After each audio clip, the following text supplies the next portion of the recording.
As part of the recent Assassin's Creed Shadows reveal and playtest, Ubisoft showcased a 2-hour livestream with the game director, exploring the region of Hirima, completing a mid-game questline, and answering some of the questions we've been waiting to know about the game. Within the stream they were following the Rengakai questline, which took us on a journey to root out one of the Onriyo called the Noble. I appreciate that some people may not want certain elements of the story spoiled, so I won't be covering the questline in this breakdown, and instead will be focusing only on the gameplay systems. The reveal was location bound to the province of Hirima, which is a somewhat war-torn area and sets the stage for a lot of the wider conflict between the Lords of Japan. That being said, this province was absolutely stunning and really shows off the in-depth world design that we can expect from Assassin's Creed Shadows, especially with the opening shot of Himeji Castle, which looked both amazing and terrifying. Throughout the gameplay we got to see a lot of the intricate detail of the feudal Japan world as we scanned the landscape from the top of synchronization points, rode through valleys on our horse, and parkoured across different buildings and rooftops. I was pleasantly surprised with how good this world looked and how it lived up to my expectations of a feudal Japan based Assassin's Creed.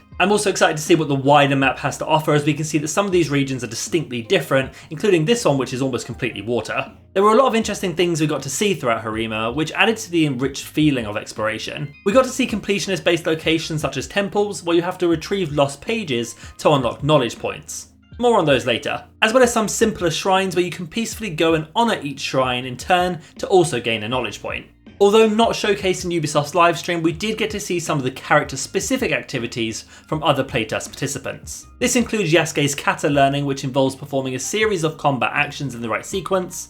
We also saw his horse archery missions, which look like could be quite difficult, so I do wonder whether there'll be a slow time effect or an upgrade which may help with this. For Nabe, we got to see her meditation activity, where again you'll have to hit the right input at the right time to get the knowledge point. For both characters we also saw the Sumie activity, where you'll find specific animals throughout the world and engage with them to create a peaceful drawing which unlocks the animal to spawn within your hideout. The developers also noted that some animals are rarer than others, only being available in specific seasons or times of the day. It's small little details and activities like this which really add to the immersion and overall completionist elements that I've hoped for from the game. Speaking of seasons, we did see the animation for a season change, which looked great, and you could really notice the subtle differences in the lighting, the plant life, and the weather conditions. It was also confirmed that you can switch seasons as you like, but from some of the opinions that I've heard, people weren't too pleased about this feature, and actually neither am I, so it may get reverted as part of player feedback. But beyond the beautiful landscape of Japan that we were able to see, there was a lot more to the immersion beyond just that. For example, the NPC interactions and movements added a lot to the feel of being in Japan. The towns and villages aren't just littered with people, instead they are meaningfully designed with unique actions and behaviours that don't feel out of place. Another small but great interaction is the guards, who will ask you to sheath your weapon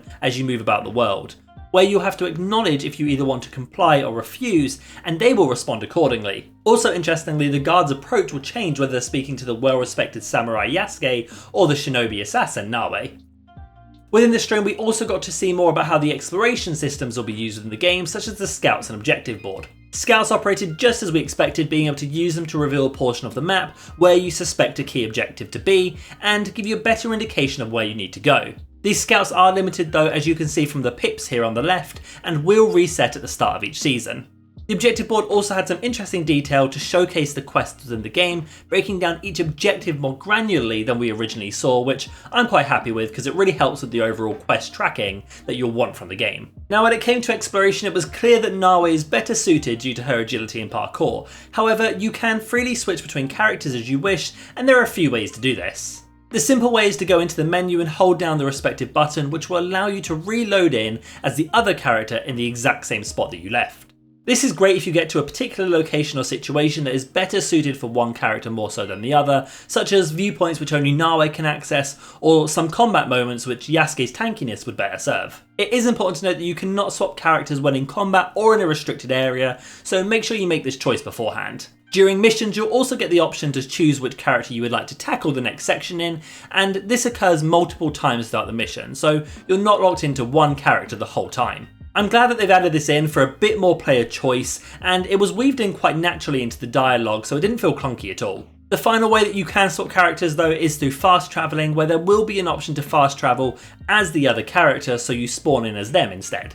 Switching characters comes in handy as each of the two protagonists have their own set of gear, unique weapons, and mastery upgrades, which were probably some of my favourite things in the entire preview. The gear layout looks similar to Odyssey and Origins, but you aren't bombarded with loads of useless gear. Instead, the new gear and weapons you pick up throughout the world are much more unique and have specific benefits that can impact your playstyle. The gear still has the classic rarity colours that we know from most games, and the higher tiered gear definitely has more benefits, as you would expect. For a bit of customization though, you can add enhancements to your gear and weapons to make them more unique to your specific playstyle. Although not showcased in the reveal, the transmog function is back for Shadows, allowing you to change the look of gear to another while still retaining the benefits of the original piece. However, this is only available once you have the Forge unlocked in the hideout. A transmog system has become a pretty big staple in most RPGs at this point because we want the look of a certain piece of gear whilst also having the specific benefits that another piece of gear might have.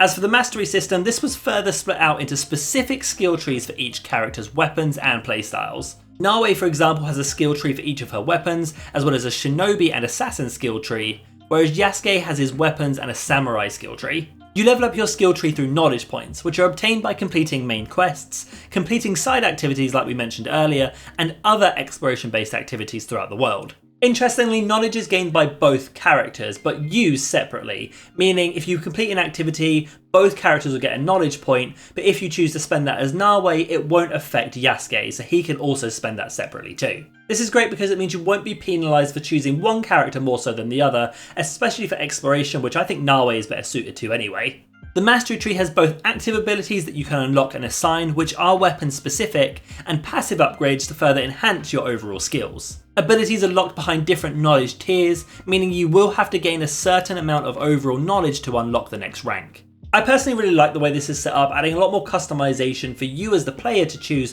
what weapons and skills you upgrade and build a playstyle that is unique to you. And all of these upgrades will come in handy for Assassin's Creed Shadows' combat system. This was definitely a highlight of the preview and delivered on a lot of what they promised for an improved combat system. The combat looked fluid, responsive, and not as formulaic as previous Assassin's Creed games, where you probably just attack, attack, attack, counter-attack, attack, attack. Instead, the enemies seem to have a bit more to them, responding to what actions you did and attacking with combos that required good dodges and parries to fight effectively. Don't get me wrong, there were times that Yasuke specifically absolutely obliterated enemies, but even he couldn't just attack without thought. We could clearly see how Yasuke was designed to be the more combat-focused character, as Nawe did have some moments where she struggled against multiple enemies, who will, interestingly, all attack you at once, rather than just casually taking turns. Different difficulties will definitely emphasise these differences between the two protagonists further, but if you can perfect the combat on either, you'll be absolutely fine.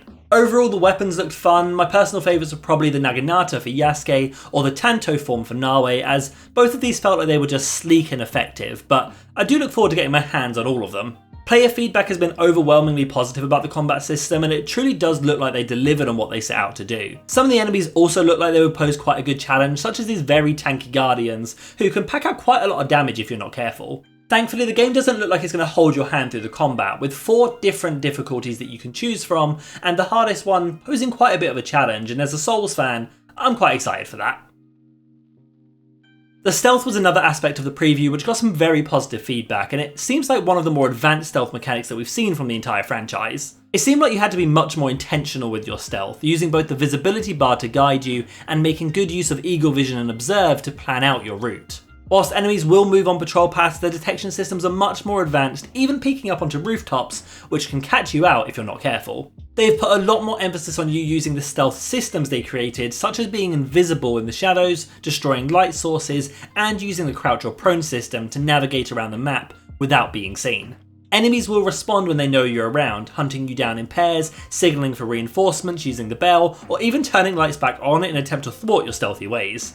So making sure that you're using your shinobi tools like smoke bombs, shinobi bells, throwables will all be an important addition as well. For people who want to play Yasuke, don't worry, Yasuke is not completely without some stealth mechanics. Although he is definitely the weaker choice, he can still use his bow and the different ammo types that are available for it to try and take out some enemies from range with some decent success. If you want to play stealthy Yasuke, you will just have to master this bow, as he can only perform brutal assassinations with his melee weapons, which will alert nearby enemies.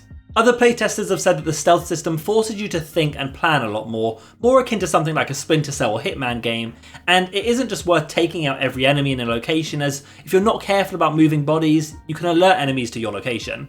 In simple terms, the stealth in this game requires you to be intentional, use the mechanics they put in place to aid you, and plan your movements ahead of time.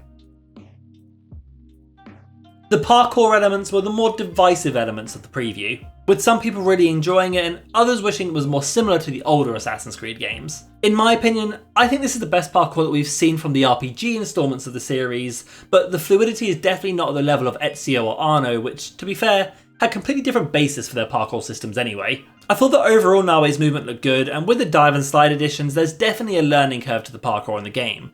Some of the Assassin's Creed parkour specialists seem to look quite fluid, bouncing between all the different rolls, jumps and swings that Naoe can do. We did get to see just how fast Naoe is, being the fastest assassin in the franchise, and her sprint movement was quite impressive. Her grapple hook adds a lot of layers to the parkour movement, and with the integration of this to help navigate to some of the higher rooftops of Japan, it looked quite good. Now it does only work on preset ledges and swing points, but there are enough of those around the map that they are varied and impactful. Yasuke's parkour, however, is pretty awful. He is noticeably slower and heavier, which makes sense with his character design, and he can fail some jumps that you wouldn't expect. He can also break some of the environments, such as the ropes if he walks on them, which is definitely going to hurt him. While slightly annoying, I don't actually think it's that big of a negative, although definitely cements the fact that for world exploration, you want to use Naoe 99% of the time, as she can get to all the locations you will need and it will save you switching constantly. Overall, I think the parkour system is something that will feel better as you get better at it, as long as you don't have the expectations that it's going to be something like an Ezio movement,